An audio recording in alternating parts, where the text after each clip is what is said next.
Benedicite, soy el Padre Julio desde el Eremitorio Emaús de la Iglesia Antigua Diversidad Cristiana. Hoy quería detenerme en los efectos de la praxis de la oración de Jesús que muchas veces tienden a confundirnos. En efecto, el ejercicio de la inspiración y de la expiración durante la oración de Jesús, cuando decimos Señor Jesucristo,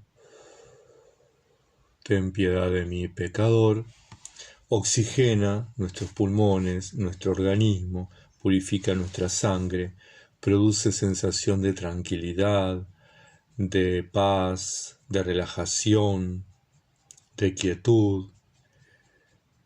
nos serena, nos pacifica, nos calma. Pero esto no son los efectos de la oración, no son los efectos de la gracia. Estos son efectos de nuestras sensaciones sensoriales. No son efectos de la gracia de Dios. Crear un ambiente adecuado, un ambiente de oración, tal vez con música suave o sin música, con silencio, tal vez con una luz tenue, tal vez con una vela encendida, tal vez en el parque, en un lugar tranquilo, con los ojos cerrados, respirando lentamente, repitiendo una frase, puede confundirnos con ejercicios de yoga, por ejemplo. Si yo en ese entorno que describí digo al inspirar la rosa y al expirar es roja, y sigo repitiendo la rosa es roja, la rosa es roja, la rosa es roja, voy a tener efectos sensoriales iguales a los que tengo cuando hago la oración de Jesús. Sin embargo, esos no son efectos de la gracia, son efectos normales, naturales. Entonces es importante poder distinguir estos efectos sensoriales que los vivimos y los experimentamos cuando practicamos la oración de Jesús, de los efectos de la gracia de Dios que cuando hemos caminado un tiempo, hemos recorrido un cierto tiempo de camino y Dios en su misericordia nos quiere gratificar, nos quiere gratuitamente regalar esos efectos de la gracia, bien, poder compararlos y saber que lo uno no es lo otro. Los monjes y las monjas, quienes buscamos la esiquía, no pretendemos los efectos sensoriales, no podemos quedarnos con los efectos sensoriales, sino que tenemos que tender a los efectos de la gracia, que son muy distintos, aunque pueden confundirse entre sí. La gracia es la respuesta a la fe confiada, y la fe confiada es producto de la gratuidad divina. Esto quiere decir que la gracia divina, la gracia de Dios, nos confirma en la fe, y nuestra fe es la respuesta a esa gracia. La repetición del santo nombre es un acto de fe por el que confesamos a Jesús como Señor, Kyrios, Hijo del hombre, humano, Jesús, e Hijo de Dios, divino, verdadero Dios y verdadero hombre, como nos lo enseña el Concilio de Nicea en el año 325. Y ante tal reconocimiento pedimos, suplicamos, imploramos, rogamos que tenga misericordia de nosotros, de nuestra realidad pecadora, de nuestra condición limitada, de nuestras imperfecciones. Repetimos el santo nombre no para experimentar los efectos sensoriales, sino la gracia de Dios que actúa en nosotros, que nos fortalece y actúa en nuestro favor. La gracia que nos introduce en la divina presencia, la gracia que nos revela la luz increada, la gracia que nos conduce a diversos estados de contemplación, la gracia que nos llena de la presencia del Espíritu Santo que ora en nosotros, que clama en nosotros, que nos enseña a dirigirnos al Padre.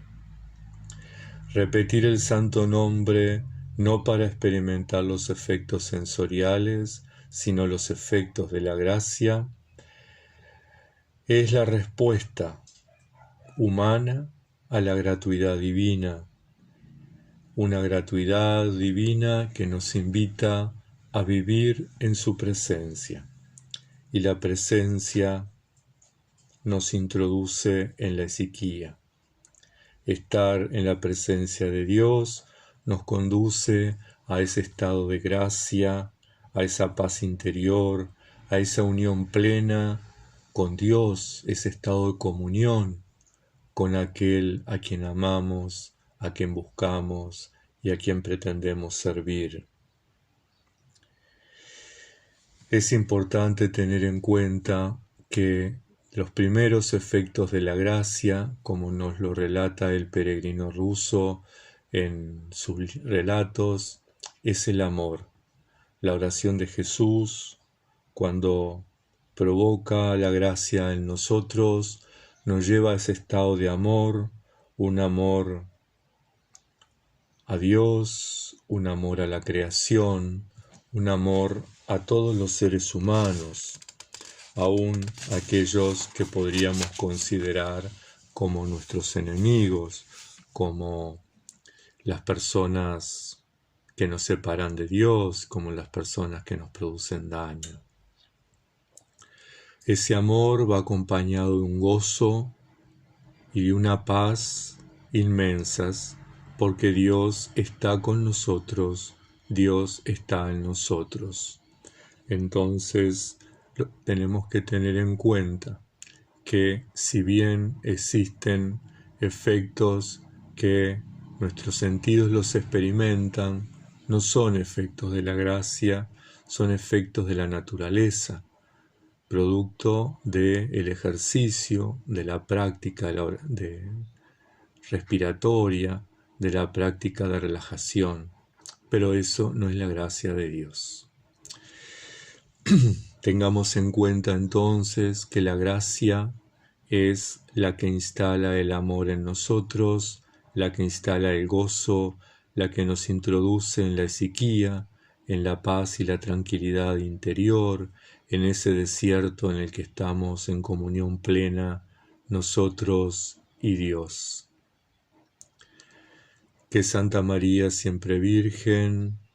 las monjas y los monjes que nos han acompañado durante todo este tiempo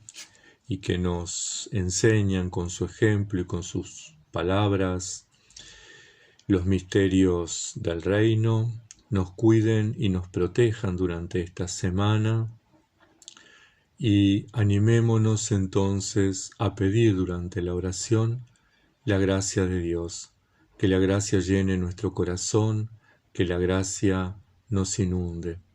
pero no desfallezcamos, no nos pongamos tristes, no nos pongamos nerviosos, no generemos una ansiedad innecesaria si los efectos de la gracia tardan. Tal vez no es el momento para nosotros, tal vez no es el tiempo, tal vez no estamos preparados todavía, pero es importante que a pesar de que no gocemos, no disfrutemos aún de los efectos de la gracia de Dios, es importante que nos mantengamos en la oración constante, en la oración de Jesús,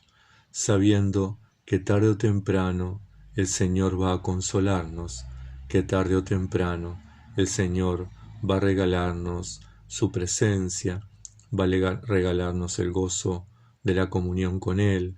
va a regalarnos la posibilidad de contemplar y de vivir en esa luz increada que es Él mismo. Bendiciones.